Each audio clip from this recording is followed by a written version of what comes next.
Aujourd'hui, le truc s'intéresse à une notion cinématographique extrêmement complexe, le cadre. Car contrairement au cadre de l'image fixe, le cadre de l'image animée bouge et nécessite donc la maîtrise de nombreux paramètres. Premier paramètre, l'espace filmique. Vaste sujet que nous réduirons ici à l'essentiel pour vous en faciliter la compréhension. Il se subdivise en deux parties. Le champ, l'espace filmé par la caméra, et le hors-champ, l'espace qui n'est pas filmé par la caméra. Définir le cadre, c'est définir le champ dans le viseur de la caméra. Voilà. Deuxième paramètre, les valeurs de cadre. Pour simplifier et vous permettre de suivre, nous distinguerons 8 valeurs principales. 1. Le plan d'ensemble embrasse la totalité du décor. Plan d'exposition, il est souvent utilisé comme introduction ou conclusion. 2. Le plan moyen ou plan pied cadre un ou plusieurs personnages en pied. Il concentre l'attention du spectateur sur le ou les héros. 3. Le plan italien montre un personnage jusqu'au genou. Le genou est-il si important en Italie? Bon, qui sait. 4. Le plan américain cadre le personnage à mi-cuisse. C'est le plan emblématique des films américains des années 30 et 40. 5. Le plan rapproché ou plan taille cadre le personnage à la taille. Il introduit une certaine intimité et permet de lire les réactions psychologiques. 6. Le plan rapproché ou plan poitrine cadre donc à la poitrine. Très utilisé pour les présentatrices à corte, il est surtout utilisé pour les dialogues. 7. Le gros plan.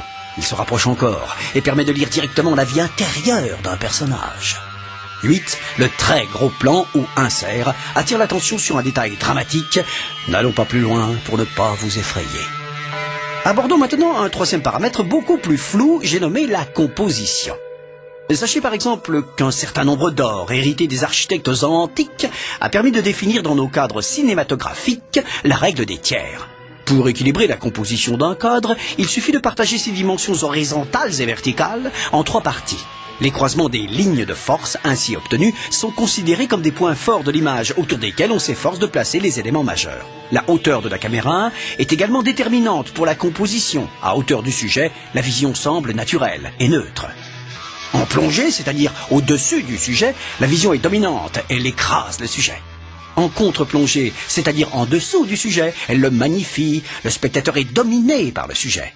Domaine éminemment artistique, la composition est évidemment soumise à la subjectivité de chacun, et nous n'en dirons pas plus. Mais ce n'est pas fini.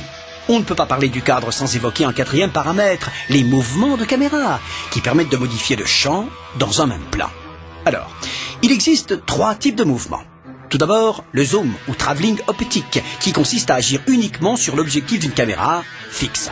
Il modifie l'angle du champ et la taille des éléments de l'image, mais pas leur perspective. Le panoramique, quant à lui, suppose une rotation de la caméra, de gauche à droite et inversement, de haut en bas et inversement, en combinant gauche-droite au bas. Il reproduit les mouvements de la tête et place donc le spectateur dans une situation contemplative. Enfin, le travelling repose lui sur un véritable déplacement de la caméra. Qu'elle soit portée à l'épaule ou accrochée à une grue, la caméra se comporte alors comme quelqu'un qui se déplace pour agir et place le spectateur en situation participative. Évidemment, ces 3 types de mouvements peuvent se combiner entre eux et nous terminerons par un des exemples les plus spectaculaires, le travelling compensé. Il consiste à combiner un zoom arrière avec un travelling avant ou un zoom avant avec un travelling arrière, de telle sorte que le sujet principal ne semble pas bouger alors que le décor, lui, change de perspective. Inventé par Alfred Hitchcock, on l'appelle aussi effet vertigo. On récapitule. Le cadre cinématographique délimite le champ du hors-champ, il se décline du plan d'ensemble au gros plan en suivant de multiples règles de composition et peut se concevoir en mouvement quand on maîtrise les mouvements de caméra. À bientôt pour un nouveau truc.